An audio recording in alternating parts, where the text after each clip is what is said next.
Hey everyone, we're back at El Nino Speaks, and today we have back on Dark Enlightenment. How are you today, D?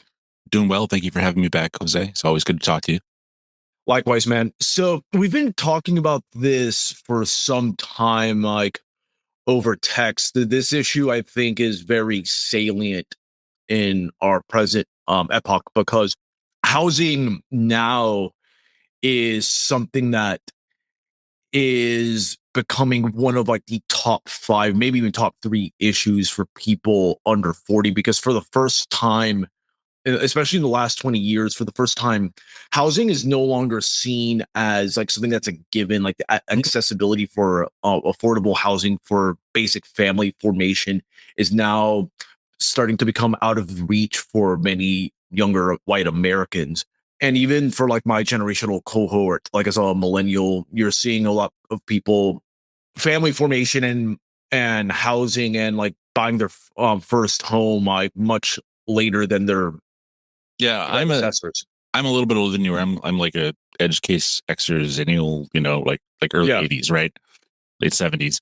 I wasn't able to buy a home until my '30s, and I feel like in a lot of ways, like I'm the guy grabbing on the helicopter skid as it leaves the roof of the embassy in Vietnam, sort of thing. Like in terms of being able to get married, in terms of able to buy a house, like people like 5 years younger than me, like, and there's a fundamental contradiction here.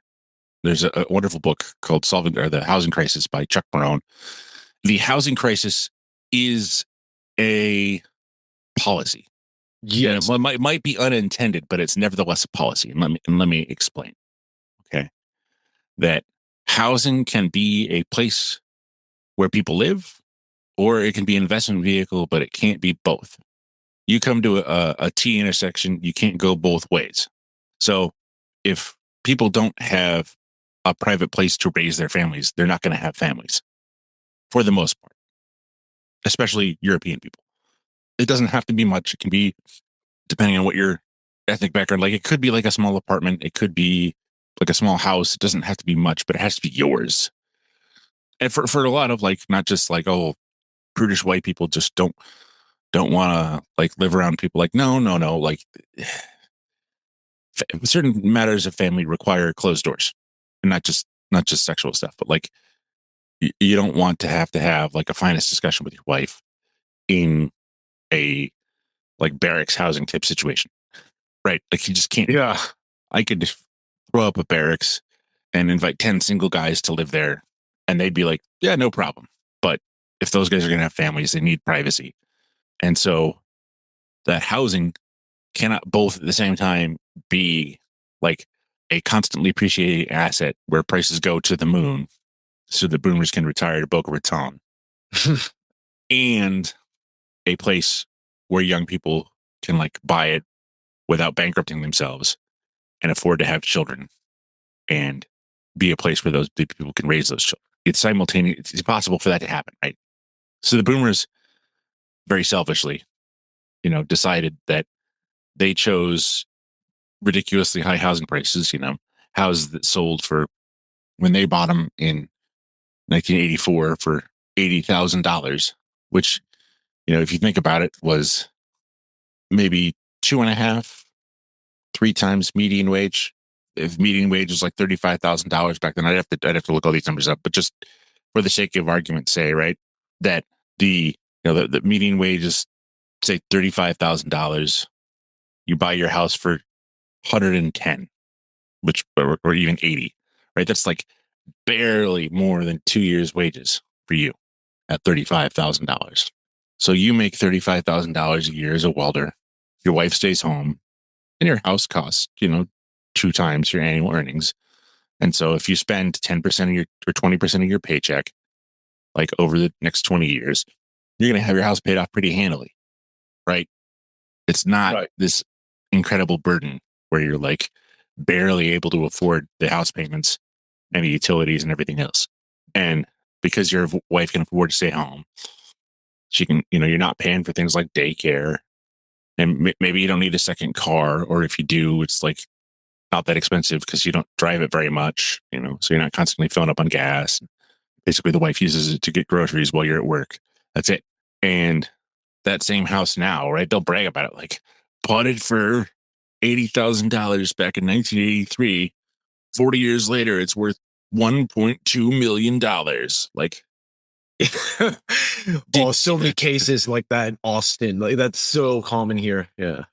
did wages go up that much? Did that No, $35,000 in wages go do that same moonshot of like, absolutely 40, not. 40 times, or what is, that 35,000 or that $80,000 house, like outside of Austin in the hill country, right? Like Yeah.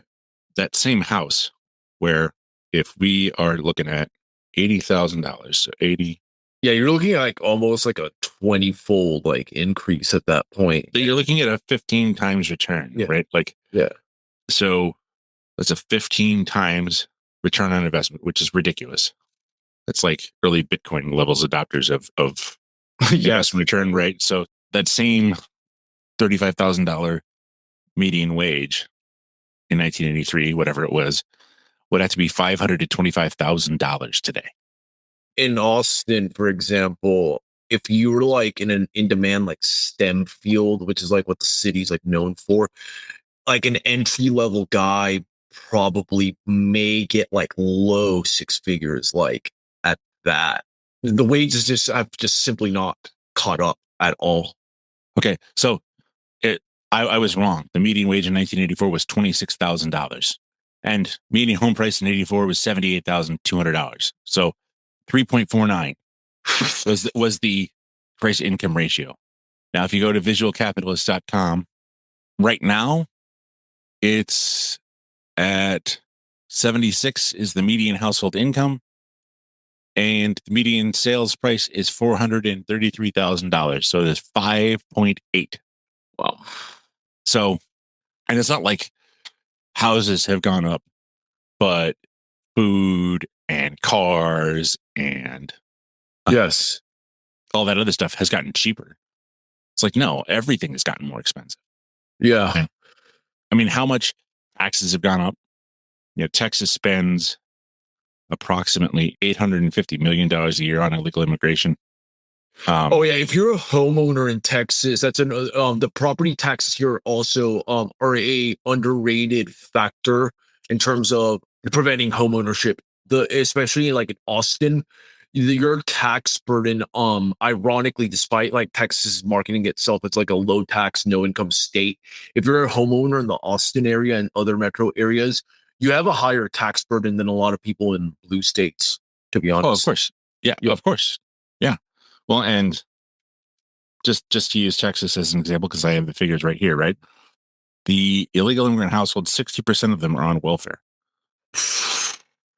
Yeah. 59%. So they're almost half are on food assistance.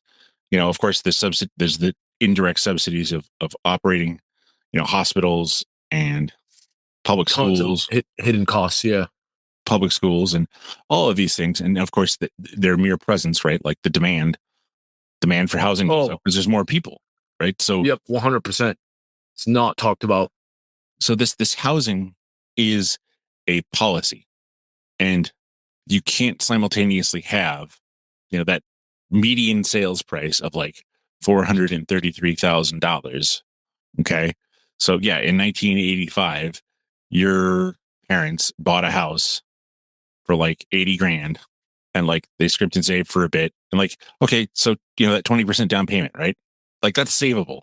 You can, do without restaurants for a year, maybe work a side hustle for a year to save up that money and have a down payment.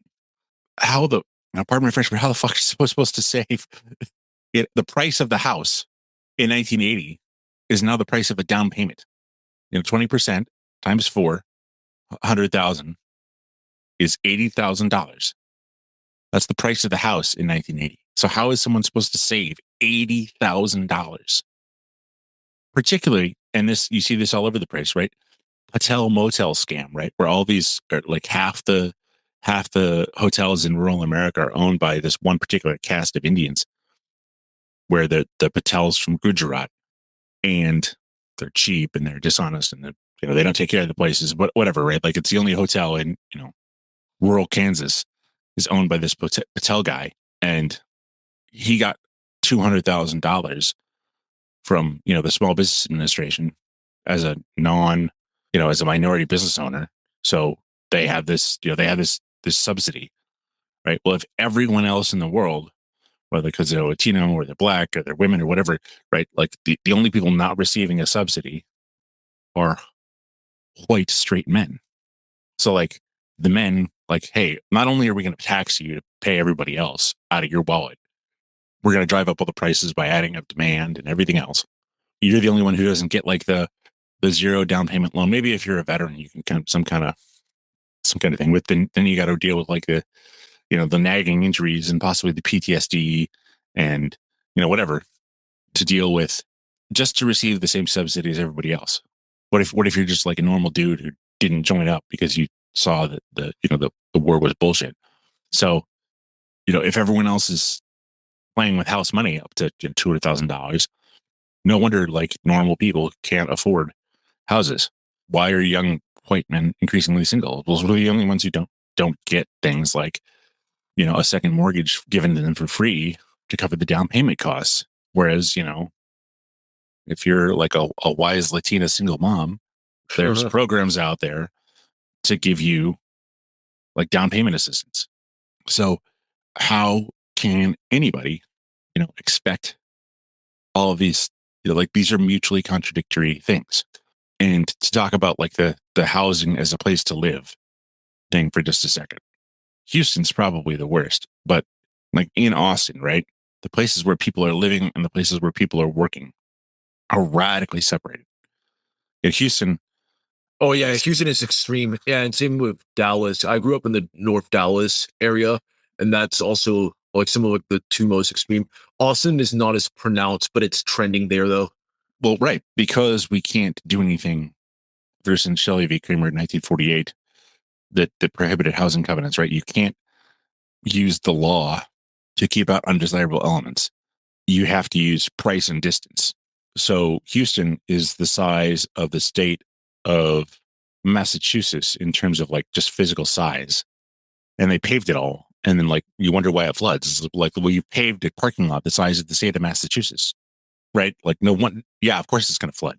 So yeah, let's like zoom out a bit here because there is like an overarching history to look at how we got to this problem because things used to not be that this way. So yeah, for example, if you were like the average American family, say at the turn of the 20th century, what was housing like at that time compared to say like the post World War II era, and how did it evolve into the present situation? Okay. Housing, if you owned it and you weren't a renter, housing was an asset prior to the suburban experiment. And let me make a couple distinctions here. The financialization post World War II that led to that 5.8 price to income ratio is not the same thing as an asset. So if you own a farmhouse and you own the farm, right, all the resources of the farm flow to your house, and owning that farmhouse and owning that farm pays you money somehow. That's why you live there. You work the farm, and that gives you a return on investment. If you own a modest house in town that has like a mother-in-law apartment in the back that you rent out to single people, those single people are paying you money. It used to be Right. very common to have boarders. Or if you're like in the big city in New York or Boston or someplace, you might own a house that's split into like Chicago has the very famous like three flats or two flats where there's this one house. It's got two apartments in it with a similar layout, and it might not be much, but it's enough to have like a starter family or something, right? So you own the whole building, and you let out one of the where your parents live in it, and like the family builds wealth by saving money on housing costs or something like that, or and builds equity by paying off the house, or perhaps you live in town and you have a row house and like you maybe own a couple of them and your costs are pretty low because you're splitting the heat two ways and things like that. Or the classic live in an apartment above the store. So you got a pizza place, and downstairs is the restaurant, and upstairs is the apartment that you live in, right? And you pay off your building, and you own the pizza. Like maybe you sell the pizza place, but you still live in the apartment, or you move into a nicer house, but you still rent out the apartment to somebody who works for you or something like that. But these assets, housing, before the financialization, I suppose they should make the distinction like financialization, a financial asset and an asset, right? Mhm. Somehow housing paid you money to be there. Because why else would you live there? Right? The whole point of finding a place to live, or the whole point of building a community anywhere, is that this is going to be a place that is prosperous. And if that place constantly requires subsidy from outside, it's not going to be a place people live for very long. Where would Dallas be without the Brazos River, right? Like it'd be a desert and you'd all die. You have to get water from somewhere. So if that place doesn't prosper enough to pay you back for living there, like you're not getting a surplus every year in terms of return on energy invested, return on time invested, that place is going to disappear. That's why there's ghost towns all over the American West in deserts and in the mountains somewhere where they found a bunch of gold and it was worthwhile to get the gold out while you could, but hauling food and building materials and fodder for animals and all this other stuff way up high in the mountains, like just wasn't worth it after a certain point, and people stopped living there because like the view is really nice, and so we're going to continue to like go broke. So no one did that. Like people just stopped living in those places. So any place that prior to the suburban experiment in 1950 that didn't like inherently pay you back somehow for living there just went away. Like what's the point of living in the prettiest ghost town anywhere? Right? There's no market, there's no jobs, there's no people to like meet, or like your kids can't find anyone to get married. There's nowhere to go to church. There's nothing. So people left. Well, that fundamental relationship with where people live spatially got broken, started to break around the First World War with the introduction of the railcar suburbs, and the industrial revolution. So no one wants to live right next to like this Chicago stockyard. It smells awful. It's crowded. So people started living further away and then coming into work, or near like a tannery or something like that. Well, the industrial revolution and the factories and the smoke and the noise, like no one wanted to live next to that. It's different than like a tailor shop or a restaurant or something like that.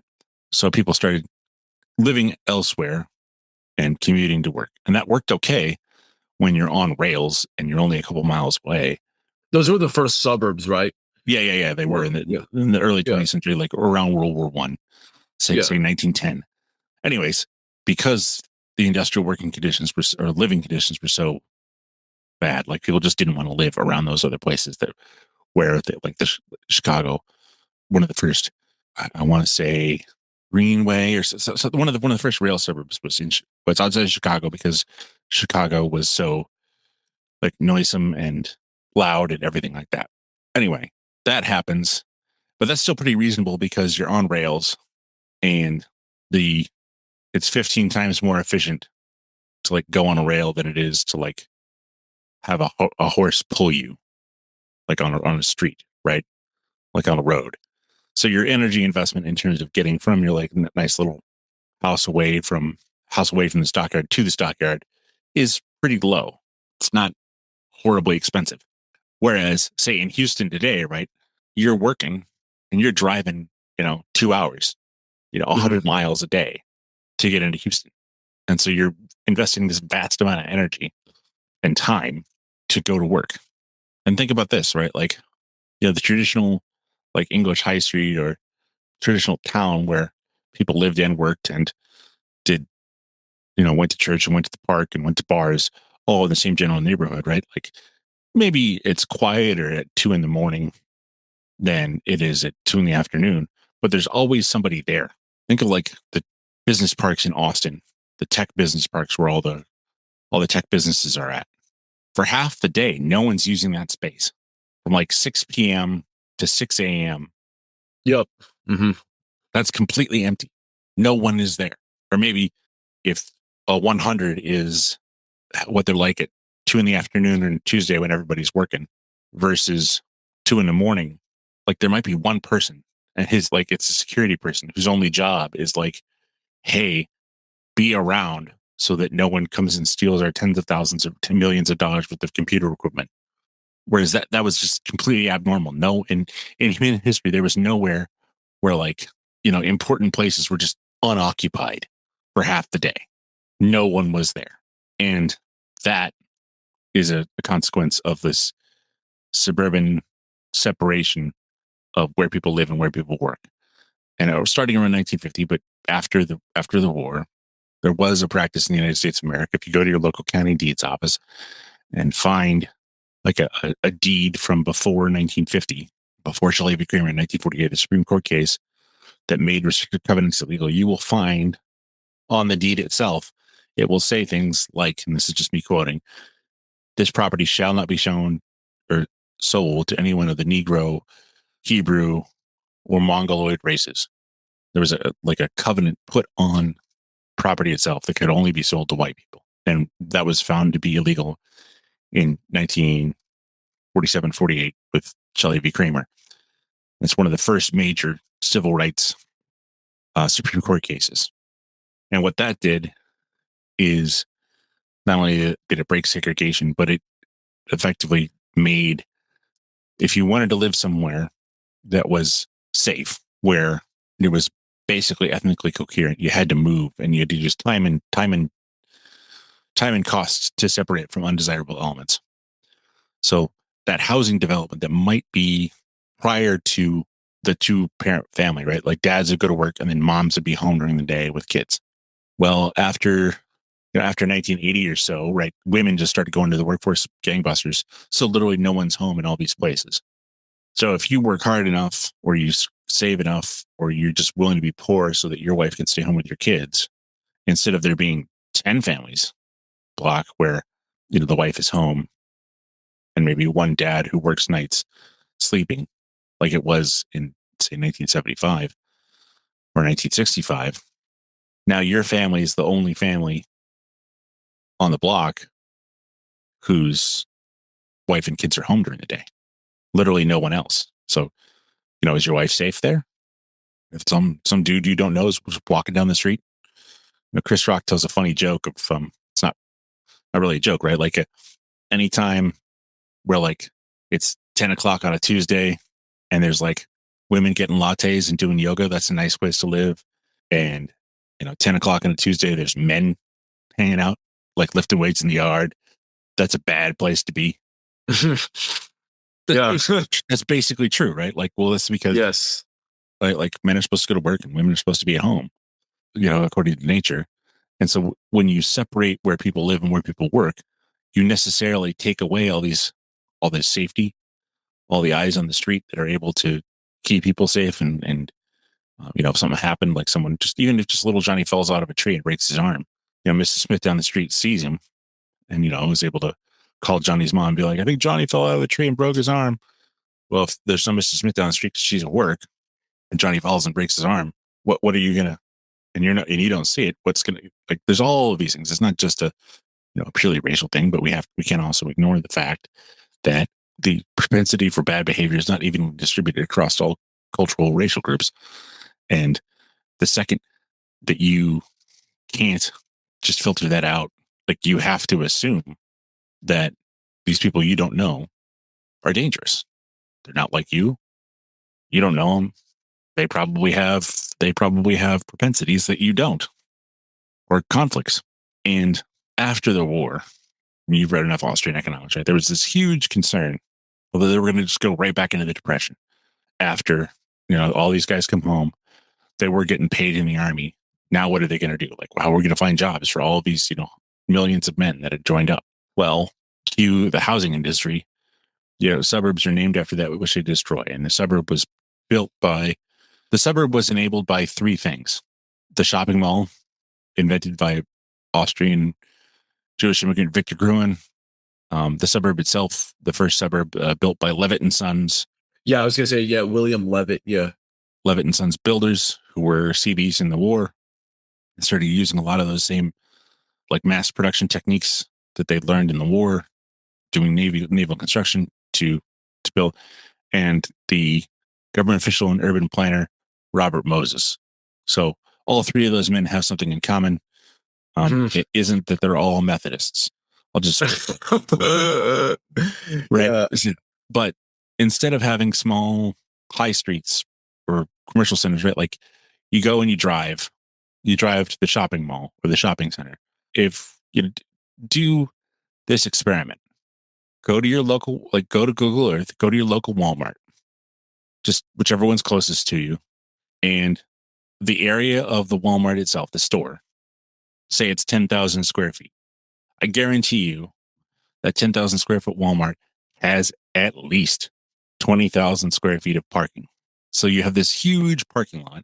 And if there's a place, listeners, if you want to experience just a small preview of what eternal perdition might be like, may I suggest you go to an empty asphalt parking lot in July or August in Texas. Oh Lord, yeah. Right. So you have this, it's not built for people, it's built for cars. And everything requires a car because you're driving from your suburban house to your job, right? And your job requires this huge. So instead of like a nice inviting workplace, you have this vast sea of cars and parking lots and everything else to your job. And you leave your job and you drive 2 hours and you go home, and so you don't see your neighbors walking on the street, and you don't see your neighbors or your coworkers. It's tough to like go grab a beer after work because you all got to drive.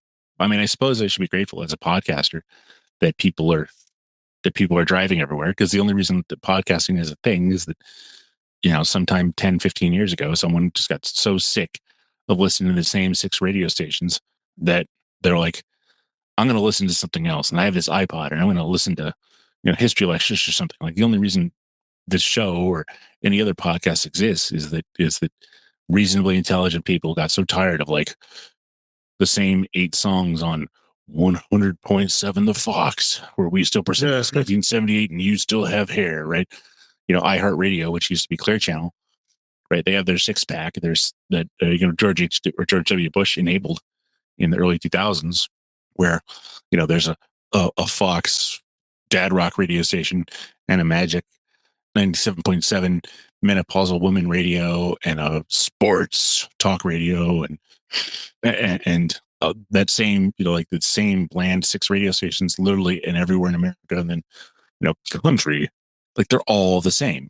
That's deliberate, that's on purpose. And so someone, Adam Curry or someone else was like, this is, I think you probably give the credit to Adam Curry, right? Like he's like, this is ridiculous. Why are we even, why am I sitting here in 2 hours of traffic every day, listening to the same radio stations that all suck, that all play, I like Led Zeppelin, but every day I'm going to hear Stairway to Heaven, like every day in the car. Every day I'm going to hear Don't Stop Believing My Journey. Really? No, someone got tired of it. And so they invented the podcast. Our mutual friend Pete Kinnernis talks about a buddy of his that was living outside of Atlanta and spending 3 hours a day in his car. 3 hours a day. Yeah. How do you have a life? You got to be at work at 8. You got to leave at 6 o'clock in the morning. So you got to be up at 5 or 4:30. If you're going to eat at all healthy, you got to be up at 4:30 to cook something so you can be in the car by 6. You drive from 6 till 8. You don't go home for lunch. So maybe, you pack yourself a lunch at 5:15 that morning. You eat your lunch at your desk because, you're in this office parks and there's nowhere. Walk to a restaurant, sidewalk cafe, someplace like that where you can walk to it. No, you can't drive anywhere. And then you get done working at 4:30 or 5 o'clock. You spend 2 hours on the way home. So it's 7. Maybe you have a quick bite to eat. And then you got, Johnny's baseball practice if you're lucky. And by the time you know that, it's 9 o'clock. You come home and you crash to bed. And you if you're lucky, you might get 7 hours of sleep or 7.5. And there's no time for you to be politically engaged. There's no time for you to like go to your neighbor's house and have a beer and talk about like what's wrong with the world, or spend time with your wife, or anything, right? That you're just living to live. And that's on purpose. How can you do anything to make your life better? There's no time for a side hustle. There's no time for if you wanted more kids, when would you have them? Like, because your wife's doing nearly the same thing, right?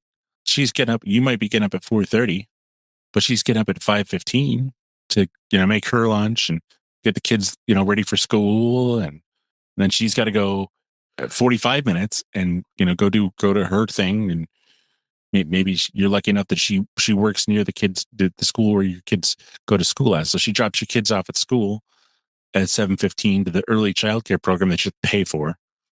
And she goes to her job, where she works part-time, barely enough money to barely enough to cover the insurance on her car and the gas for her car and the extra childcare. And the $200 a month that she actually clears after you add all those expenses up, it's necessary because you need the $200 a month because eggs are 50 cents an egg now.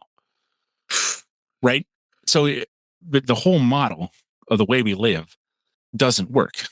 It's impossible for people to build assets, form communities, form families. Are you familiar with the consultant's triangle? Does that ring a bell? No.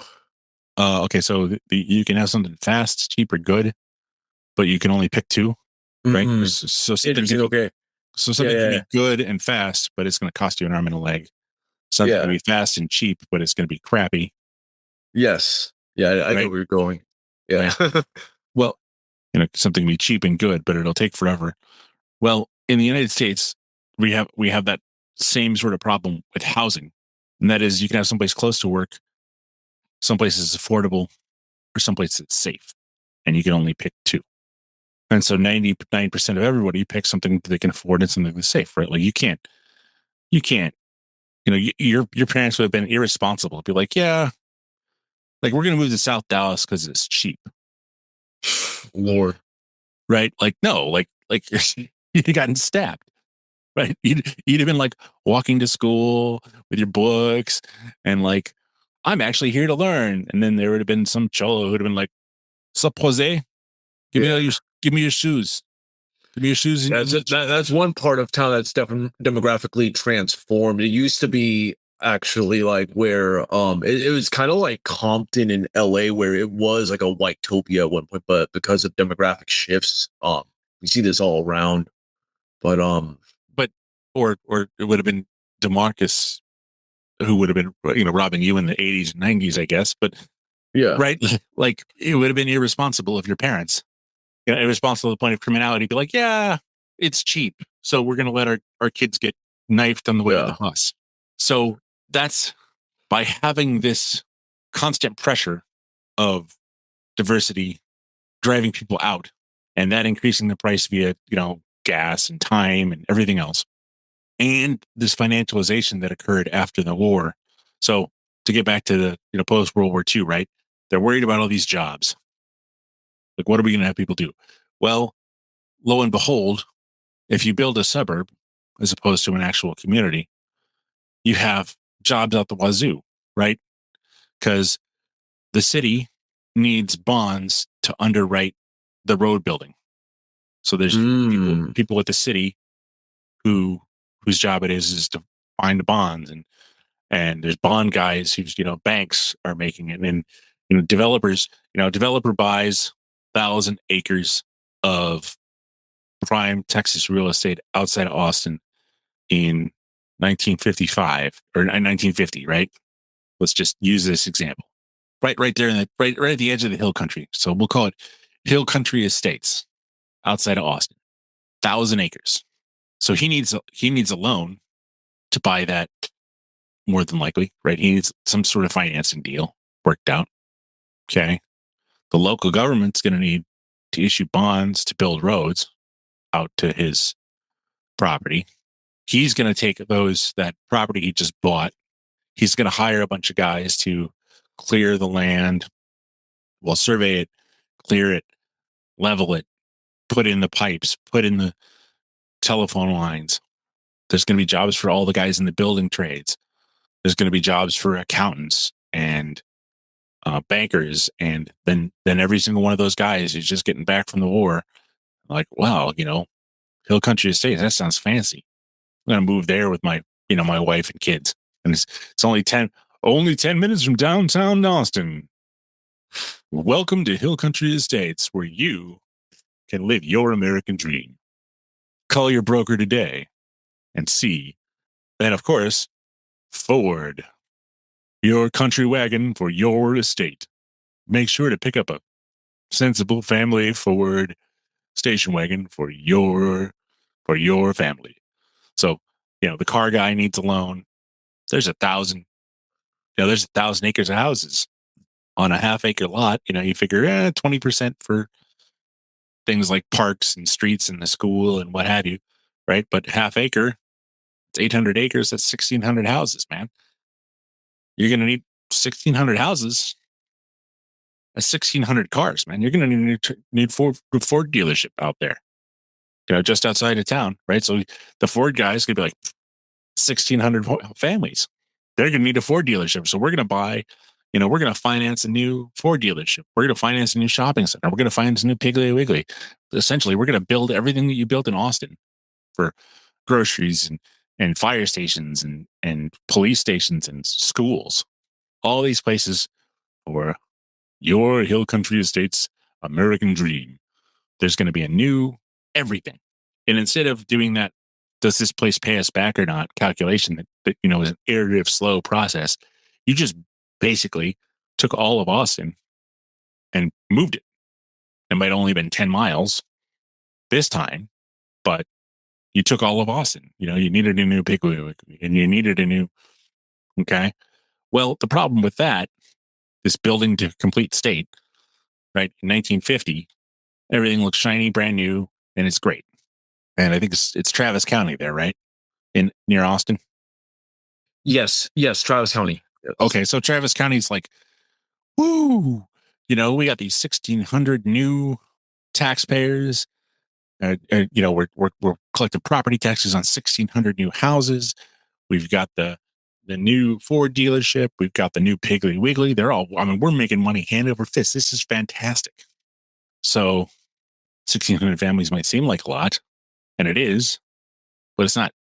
You can't fit everybody in there. So maybe all the managers at the, whatever the thing was in Austin in 1950, maybe all the Hewlett Packard guys decide, okay, well, the managers are going to live in Hill Country Estates because it's closer and it's a little bit more upscale. But the plant supervisor guys, they're going to live, it's just one suburb over Hill Garden Acres. We do the same thing. We just take that, the same developer says, Hill Country Estates was such a smashing success that in 1953, I'm going to build Garden Hill Estates and we're going to do the same thing. And then, instead of the 1,600 managers, 1,600 families of, managers and supervisors that live in Hill Country Estates, at Hill Garden Estates, we're going to have the shop foreman and the more senior guys, but they're going to, we're going to have another elementary school and we're going to have another Piggly Wiggly and we're going to have another this, that, and the other thing. We're going to do that same thing. We're going to just build, and maybe both of them, there'll be a movie theater that both places, or we might put a shopping center between the two so that everyone goes to the same shopping center and this movies or what have you. But we're going to build this same process. Well, think you talked about it in our buddy Pete's series on Race Warren High School, right? By the mid 60s, this sort of bargain was falling down because what had been, nice in 1950 and shooting and new and shiny. Well, 15 years later, you need new roofs. The road needs repaved. And you might think, oh, Hill Country Estates, right? That's nice. They have 1,600 families and they're all paying, for ease of math, right? We'll just say $1,000 in property taxes per year. And you're thinking like, oh my gosh, that's a huge amount of money, right? That's $1.6 million a year in property taxes. That's crazy how much money that is. That's 1.6 million times 10 years, 15 years.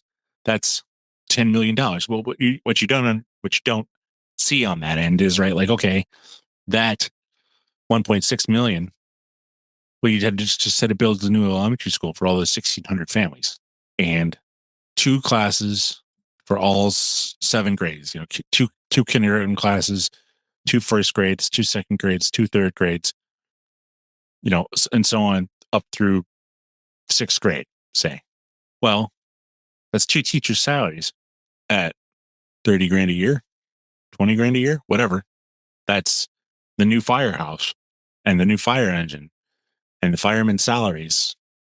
That's cop salaries and everything else. And so by the time you get to the math of like this $1.6 million per year, that like Travis County is like, we're in the money. We're in the money. This is fantastic, right? We're putting $1.6 million a year on the books. Well, okay, but what's your return on investment at that 1.6, that you get for that $1.6 million? And you might be like, well, we're in the black on this place, being as generous as possible. Let's say 20%. So to $350,000. Okay. Well, after 20 years, that's $7 million. But when you've got to replace all the pipes and repave all the roads and redo and do all the maintenance, and that maintenance is $8 million, you're actually in the red on that. And so these places aren't actually an asset in the sense of like a farmhouse or a apartment above the restaurant or laundromat would have been 80 years earlier. Mm-hmm. But you can cover that. Maybe Hills Estates isn't, is starting to maintenance, but you're covering Travis County is like, oh, well, this is starting to cost us money, but we're still making, 1.7 million from Garden Hills Estates. And we got 1.8 million from Green Hills Acres, the next suburb down. And so you're constantly got this churn of robbing Peter to pay Paul. And what happens then is the true cost of, how much does this actually net the civilization, for lack of a better term, by having people live here in Garden Hills Estates and drive into Austin, right? Yeah, there's got jobs for the guys at the filling station and the bond underwriters and the CPA who's, all of this stuff, but it is radically separating where this guy works and where this guy lives and where he goes to church and all of that. Does that work? Is that a long-term sustainable goal? Why are we doing this such that, and then of course, right, the second you flood Texas with post 65, where you flood Texas with people who are here illegally and they show up and they play their ranchero music at 3 a.m. because like that's what they do, right? They're different. No one wants to live near that. Everyone moves away. Housing prices go down, right? Instead of a bunch of nice manicured lawns with bikes in the front yard, it's like, I don't know if a problem with backyard chickens. I've got some, but like, can you still say that like this house that was generating $1,000, like now it's not kept up? Can you say that the houses in South Dallas when you were a kid that were worth something, by the time the before the gentrifiers got it, was that house worth anything? Of course not, because no one had taken care of it for 50 years or 30 years, because certain populations just don't care about housing. They're taking care of it. And so, but the bank, they got 30-year mortgages riding on these places.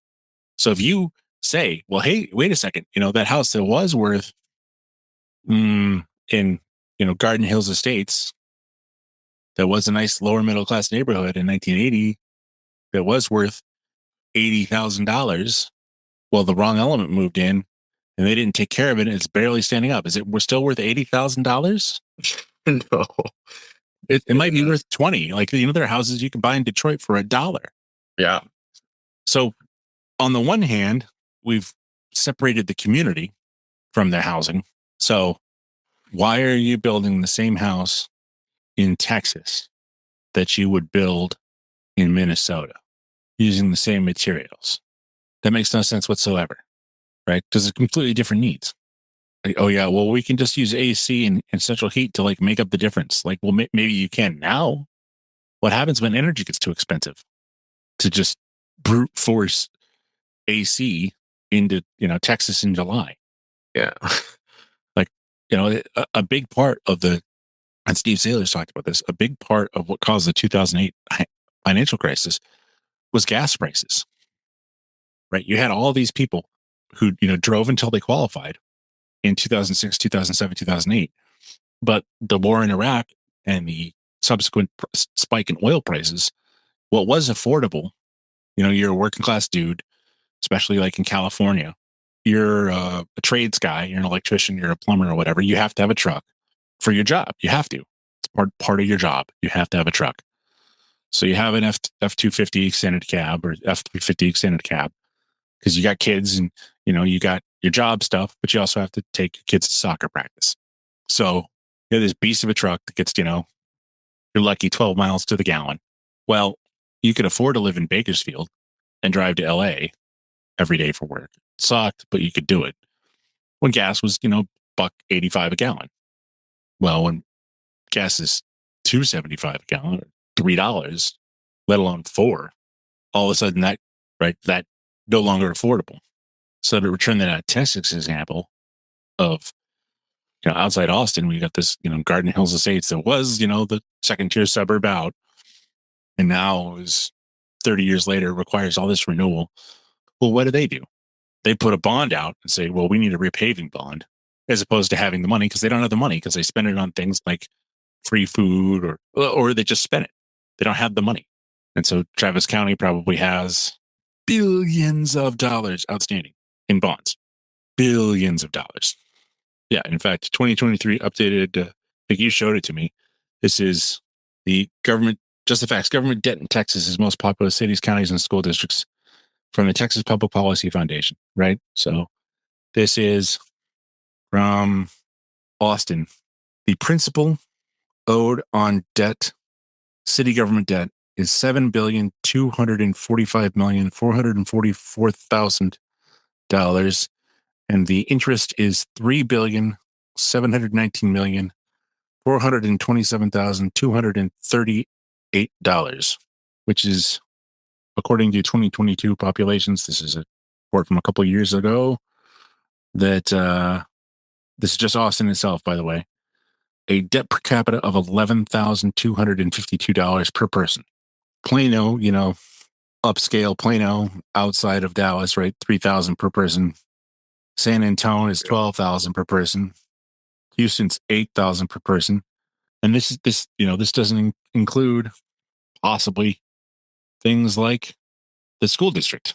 I don't know if this report does. The county government, that's city governments. Okay, so Travis County debt per person is $965.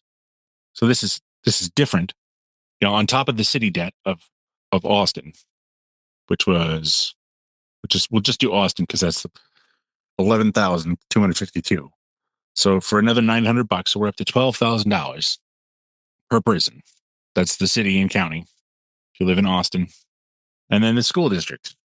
If you look at Austin Independent School District, the debt per capita is $27,940, for the school district. So we're talking, just if you're a resident of Austin, stuff that's owed. This was a couple years ago, so it's certainly not gotten any better since then. Between the school district, the county, and the city, the government debt that you're responsible for on a per capita basis is like $40,000. Is anybody going to be able to pay that? Where's the money going to come from? Oh, It's not going to be, because you've done all of these things to radically separate the taxes owed on this theoretical house in Garden Hills Estates that was, $80,000 40 years ago and is now $450,000. Right? You're paying would have been like $800 in 1980, affordable. I mean, a bite certainly, but affordable. You're paying like $10,000 a year or more in property taxes, and that doesn't cover all the other outstanding debt. I mean, if your outstanding debt between the school district and the city roads and the police and the county, all that other stuff, if that was $10,000, well, you could have been, you're basically breaking even, but you're not. You're paying Travis County $40,000 outstanding debt per capita per person. How in the hell is that going to be affordable? Because instead of building places that paid you back, we radically separated and imposed all these costs. We separated where people worked, where people lived. We don't have third places anymore. And what a third place is, it definitionally is like a place where people go that isn't work and isn't home. It's where you meet a girl at a bar and you say hi, and then if 8 months later or 2 years later you're married, right? It's where you go to hang out with your buddies. It's where you talk politics. It's where, well, in America, there's no such thing as the public square. Closest thing to a public space is the mall, right? And you and I are of a similar age. Like when you were a kid, like going to the mall was like going to the public. That's where you met your friends, Yeah. right? Yep. 100%. Well, Even then, that's a corporate to like try like flyering in the mall. right? Yeah, you'll just get kicked out. Like you'll be trespassed from the mall, and you won't be allowed to do anything. Right? There's no doing any politics down there. You can't stand in the square after church on Sunday and tell people that they're getting screwed by the man, and no one can be like, well, that's Jose again going on about how his freedom and guns are necessary.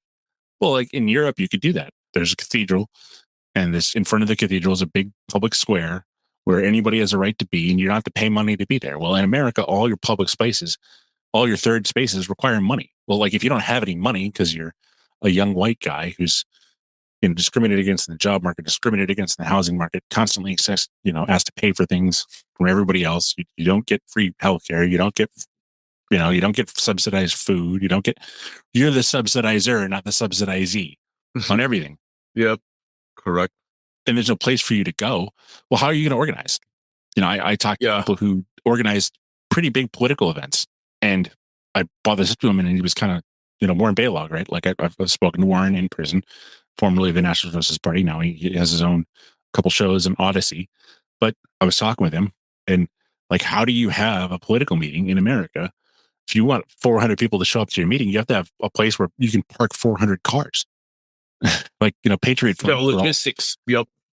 Patriot Front has had massive, when they do marches, a huge part of their problem was that one time, their cars were found and their cars were all damaged. And like, say what you will about Patriot Front, but they have a right to organize. But how do you do things like hold mass meetings or hold marches or just talk to people?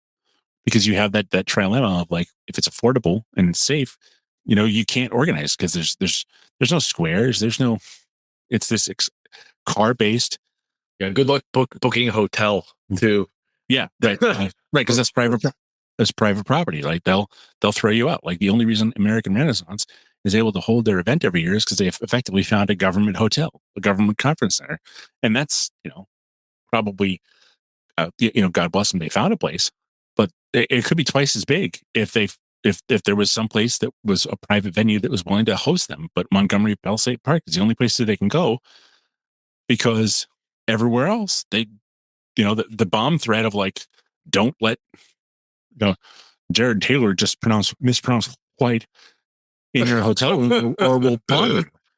Yeah. Right. And I'm sure that there are twice as many people who would love to go see Jared Taylor, and I'd love to go see Jared Taylor. But I've been an admirer of his. How do you organize?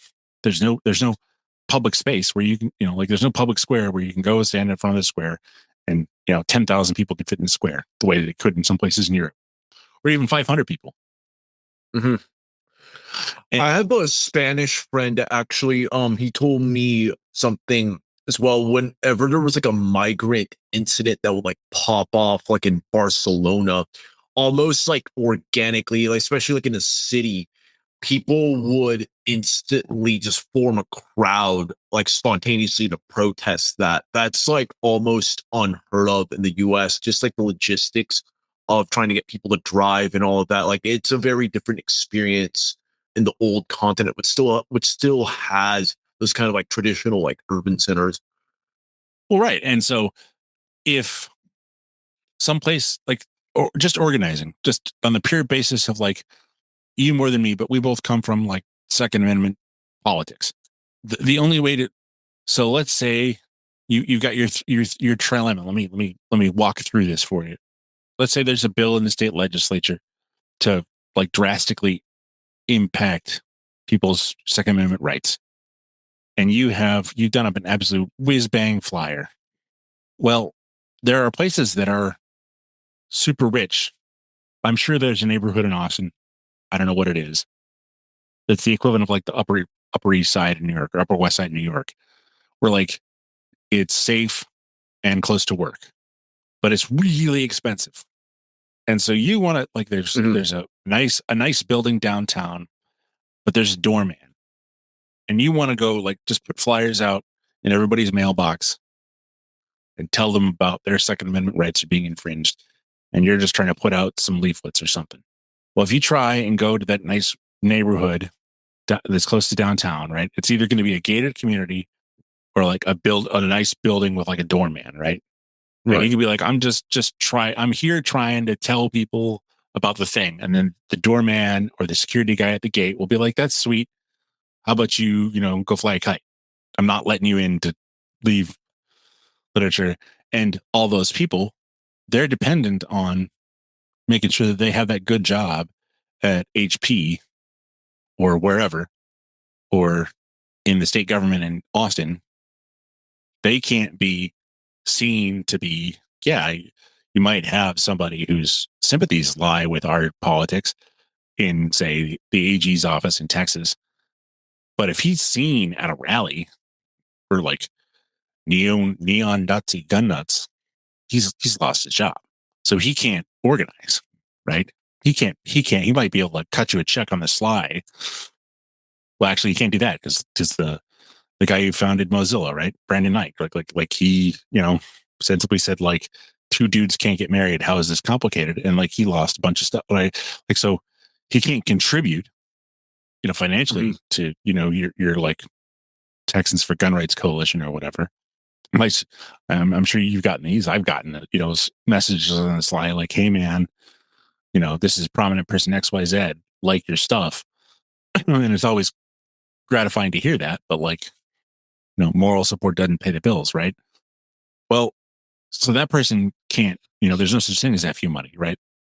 Because the more money you have, the more hooks they have in you. Well, okay, so you have a place that's not safe, but it's close. It's a reasonable like distance to downtown, and it's affordable. Well, who's going to live there, right? In Austin, Texas, in the year of our Lord 2025, right? It's going to be illegals. It's going to be gangbangers. It's going to be An increasing Pajit population. right. Yeah, they're not only are they like diverse in the sense of like they're just not Americans, but they don't care about what you think. Like you're an American. Like okay, yeah, thanks. And are you gonna get a bunch of like bright-eyed, bushy-tailed, like young pro Second Amendment guys who do most of the shoe leather stuff of like college guys or 19, 20 years old who are working doing this partly out of ideology, but partly also just like, hey, it's a way to make a quick buck after work. I drop 20 flyers, I make $10. Well, are they going to drop those flyers if on every fifth house, someone's like, you better leave or I'm going to stab you? Like, no, of course not. Like, you're not going to get little 19-year-old Becky pro-lifer who wants to just talk about how Jesus doesn't like abortion. It makes baby Jesus cry to walk through that neighborhood and drop off pro-life flyers. Because if she has any sense in her head at all, or any man in her life who's going to just like, nope, you're not that neighborhood. You're not going. But the baby's like, yeah, it's really awful what's happening to the baby, sweetheart, but you're not going to that neighborhood because you're going to get stabbed. You're not going to South Dallas because you're just not going. Well, okay, so now going to Garden Hills Estates, right? Like, well, instead of houses being close to the street, they're all up long driveways. So instead of walk down the street, take 2 steps up into the stoop, drop a flyer, 2 steps back, down the street, 10, 10 steps, 2 steps, 10, right? It's 30 steps down the street, 15 steps up the driveway, 15 steps back, 30 steps up the street, 15, 15. Like you're making this, right? Because it's physically harder to knock on every door in a suburban neighborhood than it is in a more traditional neighborhood because everything's set back, everything's further away. So, hey, if you'd had 5 guys and you'd hustled in a traditional European neighborhood like your buddy talked about in Spain, you could have 1,000 flyers in an hour. Young guys who are, jogging at a good clip, they could drop 1,000 flyers in an hour. You could say, meet at the square tonight at 7 p.m. We're here to talk about, the infringement on our gun rights. Well, in America, those same 5 guys using the same amount of time might get 200 flyers and you'd have to rent a space. Like, come to the convention center or like, there's no park you can go to and you have to pay for it. You'd have to pay for parking. You have to pay for the convention center or pay for something, right? Whereas, hey, it's just a square. Everyone owns it. It's fine in Barcelona. And this radical separation of where people live, where people work, a spatial separation of where people work and where people live, not only does it not like have any return on investment, but it's profoundly alienating. If you're and I mean, we're friends, but like we met over the internet, right? Like, and I'm fortunate that I was able to find peers and friends over the internet and be friends with people. But like, if you're not this esoteric weirdo who is into bizarre political theories that are completely contra mundum, how do you interact with anybody? It's fiscally unsustainable. But how do young people like get married? Like, you don't meet anybody at a bar after work anymore. There's no bar to go to. There's no like, oh, I was walking down the street and like 101 Dalmatians, right? Like my dog wrapped her. Like there's none of that. I mean, it's kind of a meet cute contrived thing, but that's like there's no incidental way to meet people. There's no places you can go where you're just going for a walk. So people are fatter, people are less healthy, people are less socially engaged. People don't go to church as much. If going to church means getting everyone in the car and driving 45 minutes till you can find the church that like isn't awful, and then you get in, and then everyone from 100 miles around goes to this one church that isn't awful because they genuinely believe it. Then if you don't get there 45 minutes early, there's no parking and there's no seats left because everyone who actually believes in Jesus has to go to this one church for like all of Austin. I guarantee you, like, without even, right, there's like 2 or 3 Catholic churches where like the old mass is said and people actually believe. Like, well, if you got kids, right, you can't take them down to like random church down the street where like the priest will be like, you know, our Lord Jesus Christ requires us to like promote butt sex and communism. You can't do that. You, as a parent, you cannot do that. So you have to find the church where people actually believe it. Well, there's only a few places where those are going to be. It's going to take a huge amount of time. When you're done with that, do you hang out after church? Do you spend time like getting to know people?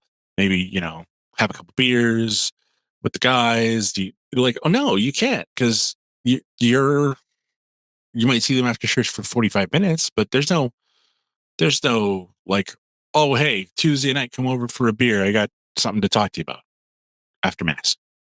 It's literally just like, oh, hey, that was nice. And maybe once a month you'll get together for a meal after church. What are you going to do the rest of the week? You going to meet in your men's group? All the guys gonna come down, walk down the street to do the fathers group on Thursday evenings at 6:30, right? Because they can't, because no one lives next to each other. So your churches aren't as engaged. Your young people aren't meeting to get married. There's financialization that we talked about, right? That just drives the prices up because they're a speculative asset, right? Because the bank needs to make money on this. And the bank doesn't make money on building productive, real communities, right? Because those places pay the residents back. They don't pay the bank. That's the whole point. If you don't pay the bank and you pay yourself, the bank doesn't make any money. And of course, that's Yeah. right. Like, you know, what's the bank make on, if the farmer like owns his land, and the family's owned it for 50 years or 100 years or whatever, and the farmer doesn't need, bank loan for seeds and whatever. What's, the bank's not making any money on that guy. Right? So it's in their interest to jigger the economics so that they have to get paid, so that he has to have a bank loan for this, that, or the other thing, or he has to have, if you're in the old country, right, and you have, Romans used to have like insula apartments with like fast food places in the bottom floor. 2,000 years ago, that was normal. So like if you and I were in the old country in Spain, in Barcelona, we're outside of Barcelona, right? There would have been a Roman insula apartment, and maybe I owned, like this one little block of apartments. It's on a corner, so that the one corner is like a restaurant type place, and there's, my home, two apartments on the floor, on the ground floor, and like four apartments up top. So there's a business and like seven apartments, and my family lives in one of those apartments, and like my employees all live in this same apartment block. If after work we wanted to like grab a bite to eat, talk about stuff, we could do that. In America, where do you do that? You have to drive to a place, park, where that parking lot is not full 90%, half the time at least, right? It's just a wasted space half the time. And you can't organize, you can't live your life, you can't have any kind of financial freedom, right? So if you'd own that apartment block / restaurant in the old country and you just owned it, what do you need the bank for? The apartments pay you, the restaurant pays you, your expenses are like upkeep of the apartments, and the upkeep and supplies for the restaurant. Well, in America, there's you're not getting paid back, right? Mhm. Because all your Right. employees, you pay them $50,000 a year, and their expenses are $48,000 and a 48,500. So, you know, they have $1,500 a year to split to play with. What do they do? Well, maybe they take a week off and they, drive to a national park, maybe, and then they're back to even. How are they supposed to save money? How are they supposed to retire? How are they supposed to, help out the grandkids? How are they supposed to do anything? Because we financialized everything and we've made it impossible for anyone to get ahead via this, financialization and by financializing and separating all of the way we live our lives, you can't do all kinds of things. If someone's not into like weird esoteric political philosophy and they're just like into normal people stuff, like how do they find friends on the internet? Because that's where you live your life, right? Everyone's all these, Yep. right? Oh, if you're under 30, you live your life in a digitally mediated way. I would say the last decade, most of my friends I've met online, to be honest. Well, of course, yeah, and me Yeah. too, me too. Mhm. But because you and I are into weird political stuff, like we actually have to talk about real stuff. Like you and I are actually friends, but only because we had to actually like dig down and discuss real things. And so we actually got to know each other and become really friends online. But if you're not into weird, this kind of politics, and you're discussing just like the weather and sports, how do you actually strike up a friendship with somebody that's that shallow? You don't. Like you're not actually friends with anybody, Mhm. and it's hard. It's harder to be friends with someone online. Big time.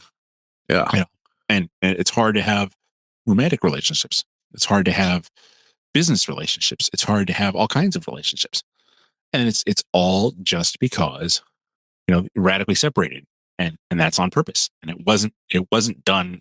People who did it didn't do it out of the kindness of their hearts. That was done because it made more money for the bank, and it destroyed solidarity. Like the one common denominator on everything in our politics, right, is that the people in charge, the small hats, like any source of solidarity, any place where other people can, like especially white people, can build solidarity and social capital is like an existential threat to them. Mhm. because the second you do that, you have a place to stand to resist them. And like Aristotle said, right? Give me a lever long enough and a place to stand on, and I'll move the world, right? Like the second you give, particularly white men, but anybody really, a place to stand on, that's the first step to them getting thrown out. And they know it. And anytime we try and build ourselves a place to stand on, whether it's just a bar, they freak out. That's why you and I aren't on local radio. That's why you and I aren't, right. That's why our friends are at the bank. That's why our places like why the Barnes Review is the best history magazine in America. Why isn't it on the shelves at your local bookstore? Well, we both know why that is. Yeah. Right. Yeah. It's not a coincidence whatsoever. I based on like what you've been saying, it almost seems like this entire suburbanization strategy does have like the underlying agenda of fostering massive depoliticization like on all fronts. And do Yes. you think that was like by design? I think so. I mean, like once it was discovered it was depoliticizing, I think that was pushed. Sure. I mean, like, and how do you have politics with no polis? Yeah. Like, where's Austin? Does Austin even exist? Really? Does Los Angeles exist? Because there's the Heights, there's Beverly Hills, there's East LA, there's Compton. Like, does Los Angeles exist, or is it just this agglomeration of places? Does Austin really exist? Where if I tell you to go to New York, right? You go to Times Square and you're like, I'm in New York. This is Times Square. It exists. If I tell you to go to Austin, and Austin's better than most places, right? You can go down to the Riverwalk. You can go to, but you can go Sixth to Street, this. like yeah. You could Yeah. go to the Capitol. You could Like go to Sixth the Street, and that's it. Yeah. you could, well, I Or forget what UT. but you could go to places. But where's Plano? Does Plano exist? Really? I mean, like if I said go to Plano, like the Sears, the Walmart in the middle of town, like the what? Where is Plano? Yeah. That's a good point. I live 20 minutes away from there. That like that place has like no historical, like real like landmarks of like significance or really like deeply rooted traditions. Yeah. Right. Like if you say go to Austin, I can't remember the name of the club, but there's a place, a little hole in the wall bar that like Stevie Ray Vaughan used to play. You can go like, okay, well, I'm at the club that Stevie Ray Vaughan used to play at. That means something. And I can't remember the name of it for the life of me at the I'm moment. also blanking there too. Right. But you can go to, that club and be like, I am in Austin. Look, right here, like Stevie Ray Vaughan played his guitar like on that stage right over there. I'm at UT Austin, right? Like I'm right in front. I'm at the football stadium. I'm in Austin. Where's Plano? Where's Levittown? Like, where are these places? They don't exist as places. Yeah, you mentioned Levittown. I wanted to ask you, did Levitt have any connection to Robert Moses by any Oh, chance? yes. Yes, they did. I wanted to know more about that. So I don't know. It's been a minute since I read Power Broker. And I don't know if they like sat down and had a meeting and like rubbed hands and were like, like, Colluded. but here's what I do know what happened is that Robert Moses, through his system of road building and park building and other stuff like that, he effectively forced people into Levittown type environments. Mm. So What did like he this. emphasize? So I mean, you and I are both former libertarians, right? And like, well, the free Yeah. market. Well, the free market doesn't exist really, right? Because it's always mediated by the laws and government in place in which the market operates. Like I can't like sell you stuff I don't own. And who determines that ownership? Well, courts do. Well, like so the courts say this is the standard of ownership. You have to have, this kind of thing going. So when the government says we will underwrite these kinds of loans only in our, federal housing authority, and there has to be, this much, the minimum of this much property and single family homes only. And, they have to be this kind of zoning and it must conform to, this standard. And then your local government says, well, in order to meet this federal housing authority standard in the city of such and, in the city of Levitt, you'd have to have this much setback and this much minimum lot size and right all of those numbers are effectively government imposed. So things like multifamily housing, where you have a mother-in-law apartment that you might like move into once your kids are old enough, and like the kids take over the house and you just live in the mother-in-law apartment or whatever, that kind of thing. That's no longer like that's not a free market. No one decided that. The government said you can't do it. And there's no accessory dwelling units that are allowed in this zoning area, so can't have a you can't have a mother-in-law apartment for your that you could rent out to maybe make a little extra money, or all of these things. Or if you do have one, like you can't discriminate on like who wants to live there. So if like Shaniqua with 3 kids by 3 different dudes wants to move into your apartment, and you'd be like, nope, you're gonna get sued because you racist, Jose. You didn't want Shaniqua to move in there with 3 different baby daddies. Because I'm like, well, yeah, but like, I don't want the baby daddies showing up at my house at 2 a.m. screaming about how Shaniqua, I done paid you your child support, quitting getting the police to harass me. Like, well, I don't want Taquan showing up at my house at 2 a.m. With fighting with you about child support. So stay out, right? Like you can't, like once you can't discriminate, that's not a free market. No one wants that. But the government said, nope, you have to put up with it. So the government's interfering that way, and the government's interfering in like the way you have to build, and no developer is going to risk billions or millions of dollars, building a house that they can't get a loan for. So the bank's going to be like, well, do these houses, meet the government requirements for the federal, for the, so there you go. Like, nope, then no loan. So there's no, there's no free market there. So when Robert Moses said, okay, I'm not going to build roads that enable traditional building. I'm going to build all of these communities that are based off the suburbs and everyone driving to and from on, local roads, and then collector roads, and then arterial roads. And everyone's going to drive on parkways into, their jobs, and then go out into Long Island. And that's the roads we're going to build. Well, what houses can you build on those sorts of lots when the government says you're going to build these kinds of houses? Do Levitt and Moses need to have a meeting after shul on Saturday to plan that, or does it just happen? It just happens. One thing that I remember just from like the normie takes on Robert Moses and even like the Levitt towns I would hear in like the university, and these are obviously like cognitively polluted takes.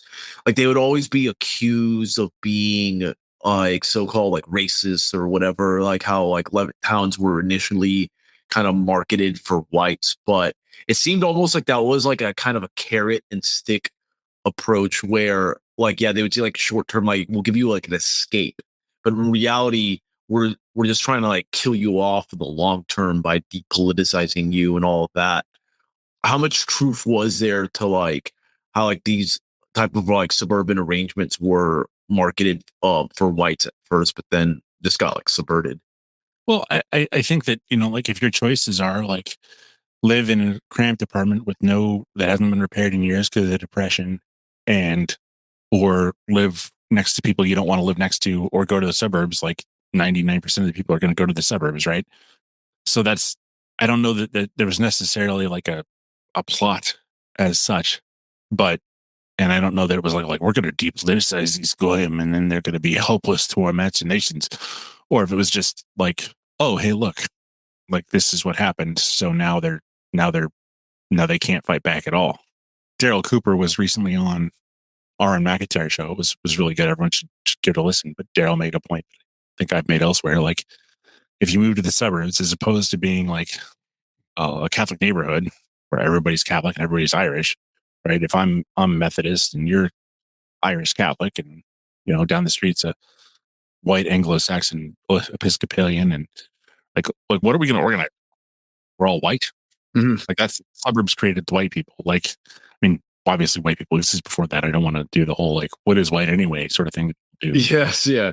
Right? But like in terms of creating white as a political category, Yeah, it's gonna have no genesis. It's a weird form of yeah. yeah, like from 1950 to 1965 or 19, 1970, that's when white people were created, because prior to that, you were a Southerner, or you were Irish Catholic, or Yeah, Boston Episcopalian, or whatever. Like you were of a particular yeah, place in a Yankee particular, Wasp. Yeah, like yeah. you were a particular place of a particular faith, and this idea of just being a white guy didn't really exist, and it was the suburbs that created that, and that's inherently less political than being from this neighborhood, of this group, of this religion, right? Right.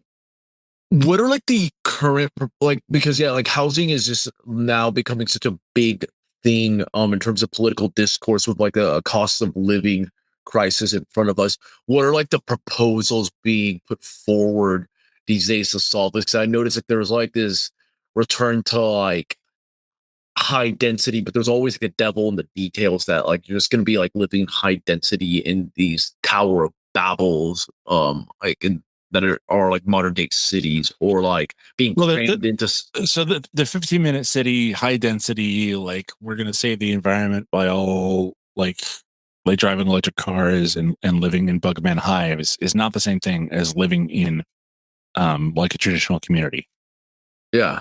because there's no ideological component. There's no ideological filter for the Bugman hive, right? Like how do you, in a traditional neighborhood, right? Like how do you accumulate capital in the Bugman hive? You don't own the building, right? The building's got 1,000 units in it. How do you, who has the capital to buy that building? Whereas, like, if you're in a 4 unit apartment in a traditional neighborhood, you can afford that. Like, you might need a bank loan. You might take you a while to save up, but eventually, like Jose, could work extra jobs, and you could buy the building you grew up in, and that could be a source of capital for you and your family for now until you sell it. But these Bugman hives, that they're still not like, oh yeah, everything you need should be in 15 minutes. Well, okay, but unlike 100 years ago, when everything was within 15 minutes, is everyone like me? Am I going to be able to move if I need to? Do I have the capital to move? Are these places paying me back, or am I just a consumer who's got all of his, I'm in the Rat Utopia experiment, and all the little dopamine buttons I need to push are within 15 minutes. Sure, yeah, I live in a building with 1,000 units and like 10 floors, and North Texas for gun rights, and like 1,000 flyers, and I can have 5 highly motivated guys each take 2 floors and drop off the flyer. But like, what percentage of the people in the building are going to be like horrible shit libs who then will complain to the management that like Jose's agitating politics and he's a dangerous gun nut and we want him out, and you need to, on what basis is a 15-minute city organized? This is pure consumerism, and like you said, Yeah, like yeah, getting dopamine hit. yeah. Would it be convenient to have my laundry in like a local bar and everything I need with in my job and my groceries all within like a 10-minute walk? Yeah, it'd be great. Are you going to keep out the people that would make my family unsafe? Nope. Is cousin Pookie not going to be allowed in the neighborhood? Because like Daquan might be all right, but he's got a cousin Pookie that's a gangbanger. It's like, can I keep, right? Because everybody's got one. That's the problem with those communities, is like the second one, like, and you see it all the time, right? Like they'll be, as to use John Derbysh's phrase, like intelligent, well socialized black people will get out of the bad neighborhood, but then they Mhm. need then their nephew or their cousin comes up and starts shit. And all of a sudden you've got, well, my niece coming to stay with me a while because she was having some trouble. So all of a sudden, Quantavious is outside your window at 2 a.m. screaming about, Saniqua, you need to come back to me and them kids. Well, you're paying to get away from that. Does the 15-minute city allow you to get away from that? Or is it going to impose that cost? Nope. Right. And the people who say that they want 15-minute cities, do they want it to control you more? Because they realize that the present situation is untenable. And so are they trying to save the current system as is to keep you depoliticized by giving you consumer crap and maybe giving you a little bit more extra money? Yeah. Or are they trying to actually build something that's worthwhile into the future? And I think it's almost always the former. Yeah, I just think that it's basically putting like a band-aid on like a bullet wound. It's just not addressing the fundamental issue, and it's just trying to boost consumerism and really satisfy people's like atomized bourgeois habits. Absolutely. Yeah. Like, are the housing prices going to go down? Is you going to have the deflation that we need? I don't think so. You're just trying to come up with a different model of living to make consumerism and Keep the infinity make it. hamster wheel. Yeah. Yeah, keep the hamster wheel rolling. Yeah. And I don't think that that's not what they're planning. It seems to me. No, no, not at all. No. Right. Because again, the second you said, like, we're building this traditional European style village for families. Australian guys have tried it. Or like Orania is doing that, right? And it's made international Yeah. news in every like, oh my god, these Afrikaners are actually living normal lives. We must freak out and talk about white supremacy. And if Australians or English people or anybody tries this, right? CJ Angle and Andrew Isker, right? Like, they're talking about something like this, and like there was a hit piece in their local TV news, like, about them, and like, these are like moderate, normal guys. That they're not Nazis. They're certainly not National Socialists. They're not, they're not Thomas 777. Like, these guys are like just like genuine believing Christians who realize that like the way people are living now is not conducive to living a Christian life, and so they want that for their children. And instead of being like, oh well, this makes financial sense and cultural sense, and it's better for everybody, what does people do? Like, they freak out, they lose their minds, right? Because again, the entire once you understand that, like, the entire post-war order is built on the fact, as Thomas says, like, it's genuinely illegal to be right wing. Any source of right wing solidarity cannot be allowed to flourish, precisely because if it flourished, it would show that an alternative existed. Then not, it must be taken up by the roots. It can't even take root. It must be burned before it's treated like a weed.